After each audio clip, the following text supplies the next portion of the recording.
I've been curious lately what it would be like to do more of a deep dive into like what about the body and about in particular feeling am I neglecting?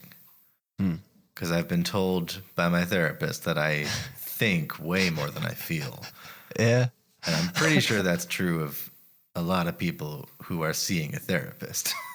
So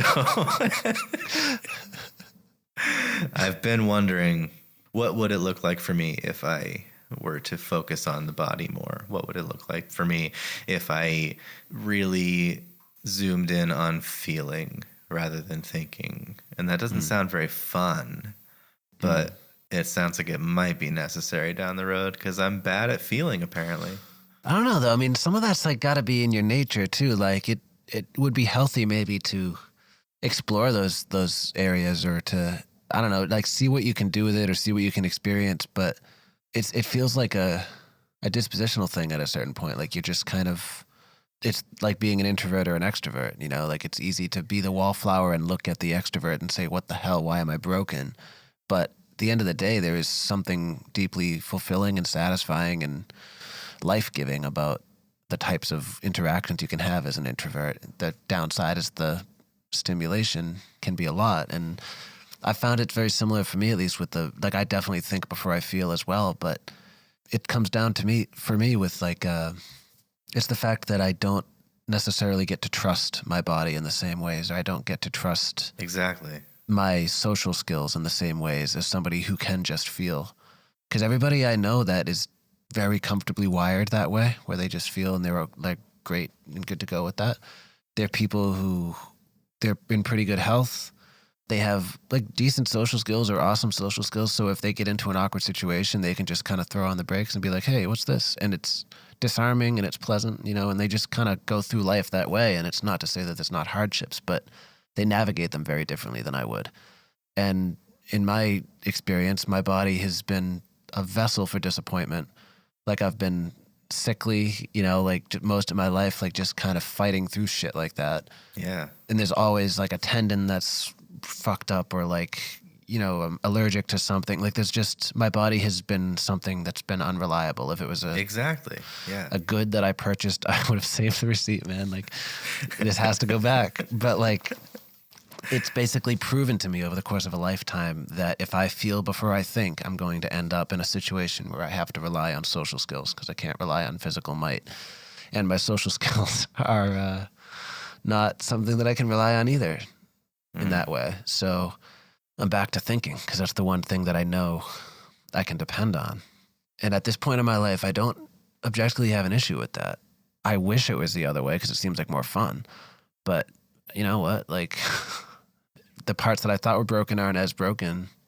There is broken shit in there. But it's not what I would have originally put my finger on, you know? Well, it's like I had to really take a stance twice so far in therapy. Out of, 4 months, I think, that I've been doing this. And once was, I need you to know that when you ask me to check in with what's happening in my body, what am I feeling in my body, like I have that same thing. I've always had hypochondria. I've had panic disorder for not quite as long as I've had hypochondria, but they coincide. Oh, yeah. So I'm like, when you ask me to check in with my body, you're asking me to check in with something that lies to me on a regular basis. Yeah. So, and if I check in with my body and something feels off, I'm having a panic attack immediately. Yeah. That's not necessarily true in more recent years, but historically it's true. Mm-hmm. So why would I want to do that? And so, yes, so there is some body avoidance, and that's kind of what I'm talking about. It's like, I could get a lot better at that. And the other time when I had to take a stance was, hey, I kind of feel like there is a false dichotomy between thinking and feeling here. And if I have to do a little thinking to get to the feeling, then that's going to have to be okay because I'm an academically minded person. Mm-hmm. And is it impossible for me to get to a place where I'm better at feeling and that comes first with no harmful repercussions? great. But that's not who I am right now, and I don't know if it ever will be. And I think that I wish I could remember what this example was, but whatever we were talking about, it was just kind of like, well, that's a thought and not a feeling. And I'm like, well, I don't know what the feeling is. Yeah. And especially if it's something more abstract, like if it's anything with any sort of moral implications, like I'm probably going to be thinking it unless it's overtly disgusting. And then I'm probably feeling it. But like most of the time I'm not. So I don't know.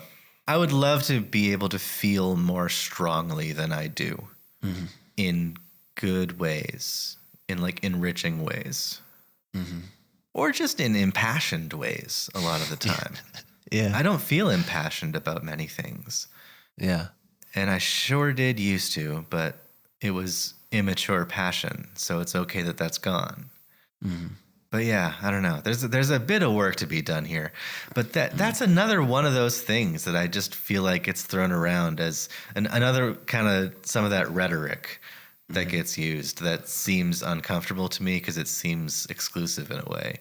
Yeah, you know, it's kind of, or it seems exclusionary, like as if you can't do the work feeling what's happening in your body, if you can't disambiguate thinking and feeling, then you're not going to make any progress. That seems exclusionary to me. I don't know if it really is. Maybe I just feel left out because it's hard for me to achieve that. But I mean, that feeling alone should prove that it's exclusionary, you know? Like you shouldn't have to feel left out just because you don't have this exact skill set that everybody has deemed, I don't know, desirable. Were we talking about this in the last thing we taped? Maybe. I forget what the fuck it was, but it was something about how we frame success. And that's the thing, like whenever this type of stuff gets battered around in relation to something like progress, it's like progress towards what? What the hell are we progressing towards? And who's there now that we're looking at, you know, that's waving us up, like, come on. And I honestly don't know what that means for me, at least. Like I said, I can see like broken mechanisms now that I used to think were just sweeping faults with my physical, emotional, mental, whatever makeup. Things that I thought were just constitutionally wrong with me, I can now trace to like just little gears that are fucked up, or like a hinge that's stuck, or like whatever, like pieces of me that are just not functioning the way that they were because maybe they got bashed into, or maybe I learned to compensate for them or whatever, like stuff like that. But that is such a different discussion than trying to make it back to this promised land of feeling or this promised land of thinking or something. Because I think what's important is the choice. It's like if you are curious or feel like you're not fulfilled in some way because you think there might be something for you on this other side of the fence, so to speak, then it feels to me like the healthy thing is to just start to look at what's preventing you from getting there and see if there's anything in there that you can fix and get yourself to that line where you can now toe it for yourself and you can decide whether or not you want to go over there. Because it's perfectly fine to be either disposition or neither or both or whatever the hell ends up happening. But it is framed in a very a kind of a dangerous way sometimes. Because I think especially the people that are more thinking mindset people, you get like that for a reason if you're not inherently like that. And that's important after a while. And it would be kind of terrifying to just dive back into that other side of the pool. Feelings are real.